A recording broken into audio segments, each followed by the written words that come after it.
우리가 고난주간이라고 그러면은 또 오늘과 같은 고난주일이라 그러면은 예수님에 대한 생각도 하지만 더불어서 십자가에 대한 생각을 참 많이 합니다. 그러나 우리가 분명히 알아야 할 것은 하나님께서 우리에게 주신 것은 십자가가 아니고 예수님이십니다. 그리고 우리를 구원하는 것은 십자가가 우리를 구원하는 것이 아니라 예수님이 우리를 구원하십니다. 그렇기 때문에 십자가가 예수님을 가리우는 그러한 안타까운 모습이 있습니다. 십자가는 그 시대의 사형틀입니다. 그 십자가가 우리에게 구원을 주고 그 십자가가 어떤 능력이 있고 한 것은 절대 아닙니다. 그래서 십자가를 너무 강조하지 마십시오. 가령 예를 들어서 우리 아버지가 길을 건너다가 교통사고로 차에 치여서 죽었다. 봉고 짐차에 치여서 돌아가셨다 그러면은 아버지는 온데 간데 없고 오로지 봉고차를 이야기하고 봉고차를 차장하고 그렇게 한다 그러면은 그게 말이 되겠습니까? 십자가를 너무 내세우지 마십시오. 십자가는 아무것도 아닙니다. 사람들이 사형을 당해야 되는 사형틀에 불과한 거예요. 근데 우리가 찬송가 가사도 보면은 십자가 무한 영광일세 그런데 절대 그거 아닙니다. 십자가가 아니라 예수님을 믿으시기를 주의 이름으로 부탁드립니다. 그렇다 그러면은 예수님께서 흘리신 그 피가 어떤 능력이 있느냐? 여러 가지 많은 능력이 있습니다. 오늘 여러분들이 건강을 바라는 마음을 가지고 있을 수도 있는데 그 건강도 예수님의 피로 말미암아 우리가 얻을 수 있는 거예요. 그 여러 가지 것들이 있는데 그 가운데 세 가지를 말씀드리려고 준비를 했습니다. 제일 첫 번째는 죄 사함입니다. 오늘 본문 27, 8절 가운데 보면은 또 자를 가지사 감사 기도하시고 그랬는데 자, 이 자리는 요일적으로는 목요일입니다. 오는 이제 이번 주간이 고난 주간이니까 이번 주 목요일 날 밤에 있었던 일입니다. 그 밤에 예수님께서 이제 잡혀서 십자가에 달려 돌아가셔야 될 시간이 임박한 거죠. 그때에 제자들을 다 불러 모았습니다. 그 제자들이 배반할 거라는 것을 예수님께서 다 알고 계시면서도 식탁을 같이 한 거예요. 우리 같으면은 내가 싫어하고 나를 배반할 자라는 걸 내가 알면은 같이 밥을 못 먹죠. 예, 보기만 해도 속이 터지는데 어떻게 밥상을 같이 해서 먹을 수 있단 말입니까? 그런데 예수님께서는 그게 아니었어요. 비록 도망갈 놈이고 배반할 놈이고 자기를 팔아먹기까지 할 그런 제자들이지만은 다 모아가지고 식사를 할 거예요.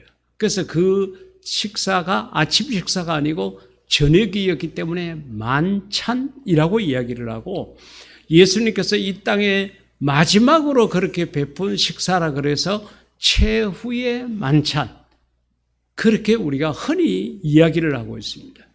그 자리에서 이제 빵을 만들어 가지고 이제 주식이 빵입니다. 빵을 크게 만들어 가지고 테이블 가운데 탁자 위에다가 놓고 그 다음에는 큰 그릇에다가 포도주를 놓았습니다. 예수님께서 식사하시기 전에 먼저 빵을 들어서 기도하십니다. 감사 기도를 하시고 빵을 떼어 가지고 이렇게 둘러앉아 있는 제자들에게 옆으로 한 덩어리씩 줬습니다. 그러면 제자들이 자기가 먹을 만큼 떼어서 먹고 옆에 사람에게 또 주고 이렇게 해서 이제 먹는 거예요. 그 빵을 다 먹고 난 다음에 그 다음에 이제 예수님께서 잔을 가지사 그와 같이 이야기를 했습니다. 넓은 그릇 우리 경상도 말로 양풍이와 같은 그런 그릇에 있는 포도주 가운데 그 조그마한 박으로 된 그릇 그걸 갖고 포주박으로 떠서 이제 예수님께서 또 기도를 하십니다. 그걸 갖다가 여기에 또 잔을 가지사 그와 같이 이야기를 한 거예요. 소주잔이 아닙니다. 이 잔, 포도주 잔을 가지사 감사 기도하시고 그들에게 제자들에게 주시며 이르시되 너희가 다 이것을 받아 마셔라. 이것은 그러니까 이 잔, 이 포도주는 죄 사함을 얻게 하려고 예수님께서 분명하게 말씀을 하셨어요. 이것은 죄 사함을 얻게 하려고 많은 사람을 위하여 여기에 있는 너희들만 위한 것이 아니라 이 땅에서 결과적으로 보면은 이 예수님의 말씀을 믿는 모든 사람을 위하여 흘리는 바 나의 피, 그 이제 곧 몇 시간 뒤에 잡혀가서 그렇게 밤새도록 채찍질 당하시고 신문을 당하시고 그 다음에 골고다 언덕으로 당신이 매야 할 십자가를 메고 올라가서 그곳에서 흘리시는 그 피, 곧 언약의 피니라. 예수님께서 그와 같이 말씀하신 거예요. 그러니까 예수님의 피 흘림으로 말미암아 저와 여러분의 죄가 용서받을 수 있는 길이 열리게 된 것입니다. 할렐루야. 여러분, 우리의 옷이 이거 더러워지면은 세탁소에 맡기면 되고 아니면 집에서 하더라도 세제로 이렇게 깨끗하게 씻으면 되지 않습니까? 우리가 먹었던 밥그릇들, 이제 조금 이따 점심시간에 우리가 식사를 하게 될 건데 음식이 묻은 그 더러운 것들도 물로 깨끗하게 씻으면 다 됩니다. 그런데 사람의 죄는 씻을 수 있는 길이 하나도 없어요. 아무리 강력한 세제라 하더라도 아무리 좋은 세탁기라 하더라도 우리의 죄를 없이 할 수 있는 방법은 없습니다. 차마고도라는 곳 여러분 아시죠? 죄사함을 받기 위해서 삼보일배 세 걸음 가고 한 번 엎드려서 절을 한다고 해서 삼보일배라 그러잖아요. 그 먼 길, 그 가파른 길, 무릎이 까지고 손에 피가 나고 다리에 멍이 든다고 하더라도 그렇게 한다고 해서 죄 사함을 얻을 수 있는 길은 없습니다. 죄는 절대로 그렇게 없어지지 않습니다. 오로지 예수님의 피밖에 없는 줄 믿으시기를 축복합니다. 요한일서 2장 2절 가운데 보면은 요한은 예수님에 대해서 누구보다도 잘 알고 있는 제자 중에 제자죠. 그는 예수님은 우리 죄를 위한 화목제물이니 우리만 위할 뿐 아니요 온 세상의 죄, 어떤 죄든지 상관없습니다.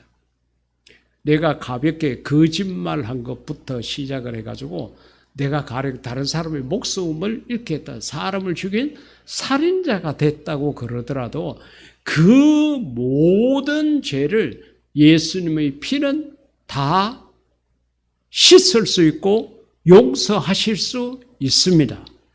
그렇기 때문에 우리가 지은 죄에 대해서 예수님 앞에 나오면은 항상 우리는 회개를 해야 되고 죄인된 내 주제를 알고 있어야 됩니다. 우리가 마음속으로 미워하는 것도 살인하는 것이라고 예수님께서 말씀하셨으니까 어떻게 보면 우리 모두는 살인자입니다. 내가 곁으로 다른 사람을 죽이지 않았다 그러지만은 예수님이 하신 말씀대로 따르면은 남을 미워하는 그 자체가 살인한 것이라고 그랬으니까 우리는 하루에도 얼마나 많은 사람을 죽이며 사는지 모릅니다. 그런데 그 모든 죄를 예수님의 피로 씻음 받을 수 있다는 거예요. 이게 예수님 피의 능력입니다. 그러니까 오늘 또 이 예수님의 보혈을 믿으시고 예수님 이름으로 내 죄를 용서해 달라고 기도하십시오. 사람에게 지은 죄는 반드시 그 사람에게 가서 용서를 구하시고 그 다음에 하나님 앞에 기도하셔야 됩니다. 하나님 앞에 잘못한 것은 내가 하나님에게 잘못했다고 시인하고 고백하고 자백하고 다음부터는 그렇게 하지 않으면 됩니다. 그런데 우리가 많은 실수를 하는 게 죄를 짓기는 사람에게 지어놓고 그 사람에게는 용서도 안 구하고 하나님 앞에만 하나님 내가 저 사람에게 잘못했다고 이렇게 잘못된 회개를 하다 보니까 마음에 편안함이 없어요. 그러니까 늘 찝찝해요. 늘 마음이 무거워요. 절대 그렇게 하시지 말고 그 사람에게 지은 죄는 사람에게 먼저 그 사람과 화해하고 그 다음에 와서 제물을 드리라고 그렇게 말씀을 하신 말씀을 꼭 기억을 하시고 사람에게 지은 죄는 사람에게 용서를 구하고 하나님 앞에 지은 죄는 하나님 앞에 용서를 구해서 내가 사람 앞에서나 하나님 앞에서나 당당하고 떳떳한 사람이 되기를 주의 이름으로 부탁드립니다. 두 번째로는 예수님께서 십자가에 달려 피를 흘리심으로 말미암아 저와 여러분의 병을 고쳐주셨다는 거예요. 이것은 이사야가 예언을 한 거죠.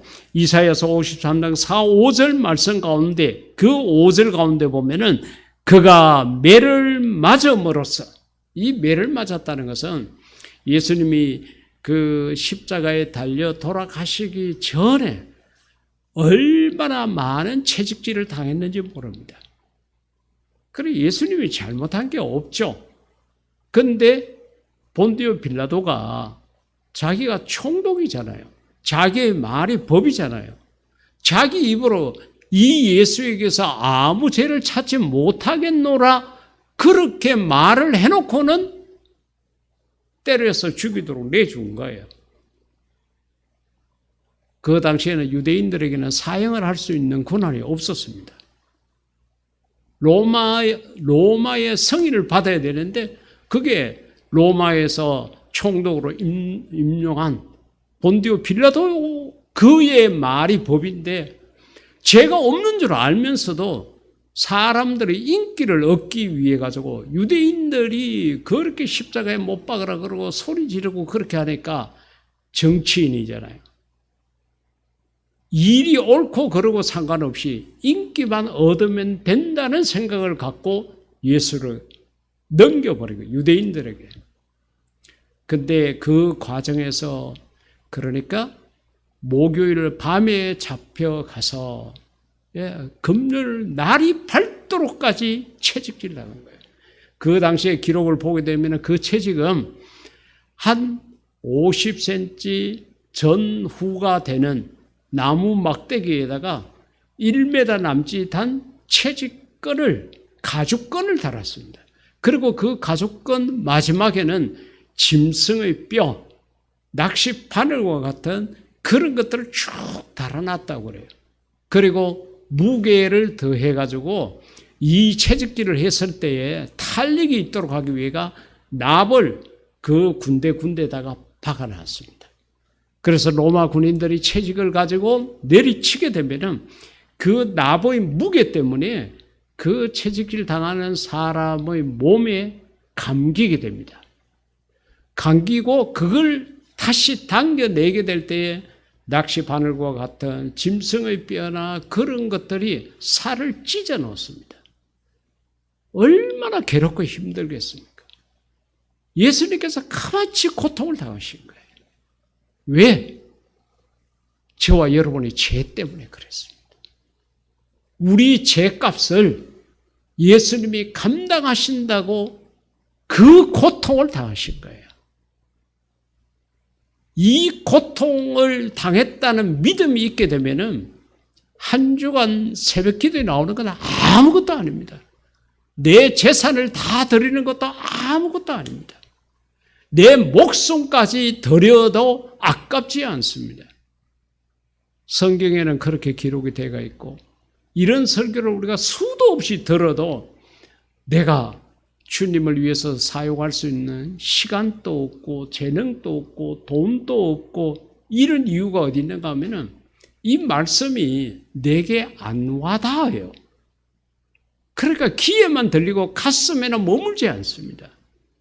그러니까 우리가 주를 위해서 뭘 하려고 그래도 시간도 없고 돈도 없고 아무것도 없는 거예요.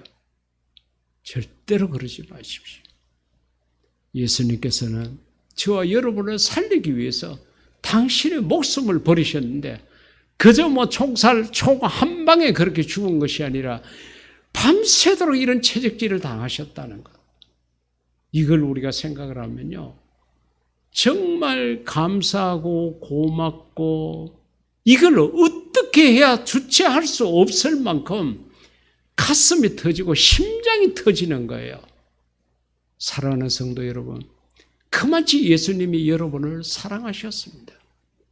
2000여 년 전에 그렇게 우리를 위해서 채찍질 당하신 그 예수님의 모습을 이사야가 예언하면서 그같이 말씀한 거예요. 그가 매를 맞았다는 것은 그 채찍질을 그렇게 당하셨다는 거예요. 그 채찍에 맞음으로 우리의 병이 나았다. 할렐루야. 예수님께서 십자가에 달려 돌아가실 때에 우리의 죄뿐만 아니라 우리가 이 땅에서 지긋지긋하게 고생하고 있는 모든 질병, 모든 병, 그것을 다 고치셨다고 이야기했으니까 이 말씀을 믿으시기를 주의 이름으로 축복합니다. 여러분, 우리가 질병의 노예가 돼가지고 거기에 시간을 빼앗기고 거기에 내 물질을 다 허비해버리고 그렇게 살지 마십시오. 이런 말씀에 대한 믿음을 가지십시오. 그래, 내가 하나님의 말씀을 믿고 예수님께서 내 죄를 대신해서 십자가를 지실 때 내 병이 고침 받았다고 여기에 대한 믿음을 갖고 내가 죽으면 죽으리라 하는 마음을 갖고 살리라, 이런 마음을 가지고 여러분들이 이 땅에서 질병과 더불어 승리하는 자가 되기를 주의 이름으로 축복합니다. 세 번째로는 예수님께서 십자가를 지심으로 말미암아 우리에게 구원을 주셨다는 겁니다.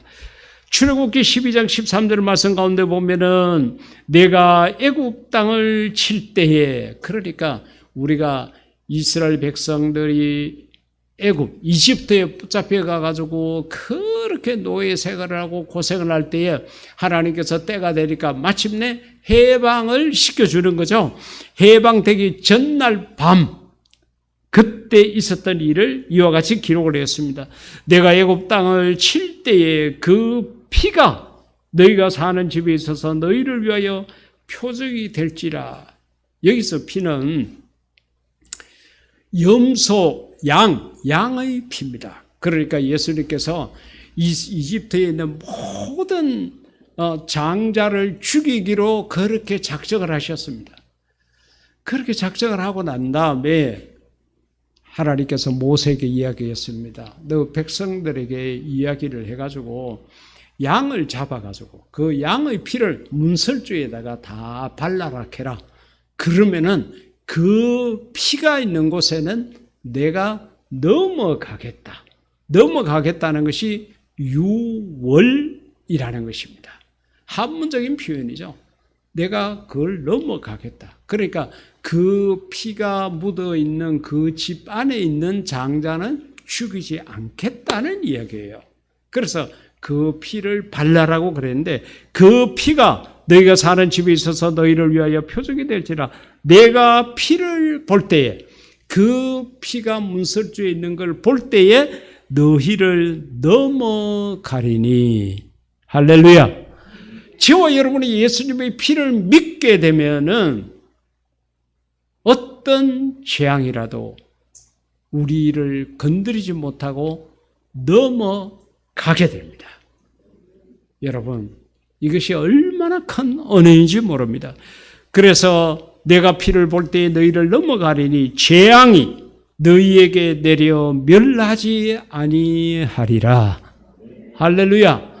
여러분들이 예수님을 제대로 믿고요, 정말로 전적으로 내가 예수님을 믿고 이 세상을 살아가게 되면은 세상의 경제적 어려움이라든지 사회적 혼란이라든지 육체적 질병이라든지 이것이 나를 건드리지 못합니다. 왜? 하나님께 속한 자요, 하나님의 자녀요, 하나님이 사랑하는 자이기 때문에 세상이 감당할 수 없는 거예요. 그런데 우리가 믿음이 부족해가 내가 하나님의 자녀인지 어둠의 자녀인지 제대로 알지 못하고 때로는 어둠의 자식 속에 들어가 있다가 때로는 하나님의 자녀 속에 들어가 있다가 왔다가 갔다가 이렇게 하니까 이게요, 우리 걸음이 정함이 없는 거예요. 갈짓자로 왔다 갔다 하니까 내 삶의 고통도 왔다가 갔다가 쓰러졌다가 넘어졌다가 은혜 속에 있다가 재앙 속에 빠졌다가 이렇게 하는 거예요. 여러분, 어차피 우리가 세상을 살다가 떠나게 되잖아요. 아무리 내가 세상에서 아껴도요, 아끼고 주고 보십시오. 그게 여러분 게 아닙니다. 하늘나라에 죽을 때 갖고 갈 수 있는 게 아니잖아요. 그러니까 하나님이 내게 하루를 더 살게 하신 이 시간, 하나님이 이만치 주신 물질, 재능, 무엇이든 간에 내가 하나님을 위해서 쓰리라, 하나님에게 내 모든 것을 드리리라 생각을 하고 아낌없이 하나님 위해서 살다가 하나님 나라에 가서 많은 상급받는 그런 성도가 되시기를 주의 이름으로 축복합니다. 출애굽기 12장 27절 가운데 보면은 너희는 이르기를 이는 여호와의 유월절 제사라. 그러니까 이 유월절을 기점해 가지고 이제 제사를 지내라 그랬는데 그때에 누룩을 넣지 않는 빵. 여러분, 빵을 만들려고 그러면 누룩이 들어가야 되고 누룩이 들어가야 빵이 부드러워지잖아요. 근데 중요한 것은 시간이 있어야 됩니다. 누룩이 충분히 발효가 돼가지고 빵을 부드럽게 할 수 있는 시간이 필요한데 이 유월절이 있었던 밤에는 그런 시간이 없는 거예요. 그러니까 그냥 정말 부풀지 않는, 숙성되지 않는 그 빵을 가지고 급하게 빠져나온 거예요. 그래서 항상 이 유월절이 되게 되면은 누룩을 넣지 않는 빵을 먹게 되는데 왜 우리가 이런 걸 먹어요? 뒤에 후손들이 이제 이야기하면은 여호와께서 애굽 사람에게 재앙을 내리실 때에 애굽에 있는 이스라엘 자손의 집을 넘어서 우리의 집을 구원하셨느니라 하라. 그러니까 그걸 이야기해 주라는 거야. 그때 하나님이 우리에게 구원시키실 때에 그렇게 함으로 말미암아 우리가 누룩 없는 빵을 먹게 되었다. 그래서 우리가 해방되게 된 그 의미를 후손들이 알게 하라. 그같이 얘기를 한 거예요. 사랑하는 성도 여러분, 예수님의 피가 아니면은 우리는 죄가 그냥 있게 되고 우리는 구원받을 수 없게 되었습니다. 그런데 예수님께서 십자가를 지심으로 말미암아 그 피로 우리는 구원받게 되었습니다. 그러게 우리가 예수님을 찬양하고 예수님의 피에 감사할 줄 아는 그런 마음을 가져야 합니다. 우리가 고난 주간에 여러 가지를 생각할 수 있습니다. 예수님께서 어린 나귀를 타고 예루살렘 성에 들어갔다. 그것을 우리가 기념할 수도 있는데 고난 주간의 핵심은 예수님의 피 흘리심입니다. 그 피 흘리심이 앞서 봤던 것처럼 우리의 죄 사함을 주시고 우리의 모든 병을 고쳐주시고 우리를 구원해 주셨다는 거예요. 이 은혜를 잊지 말고 한 번 더 생각을 하고 특히 오늘은 고난주일이자 또 하나님께서 우리의 건강을 회복시켜 주시는 첫 번째 주일인 만큼 병 고침에 대한 확실한 믿음을 가져서 오늘부로 여러분들이 모든 질병에서 구원받기를 주의 이름으로 축복합니다. 이 시간 다 같이 기도할 때 하나님 보혈의 능력을 믿습니다. 하나님께서 내 죄를 사하여 주시고 내 병을 고쳐주시고 나에게 구원을 주신 걸 내가 감사합니다. 믿음으로 이것을 받아들일 수 있는 내 믿음이 되게 해달라고 다 같이 기도하시겠습니다.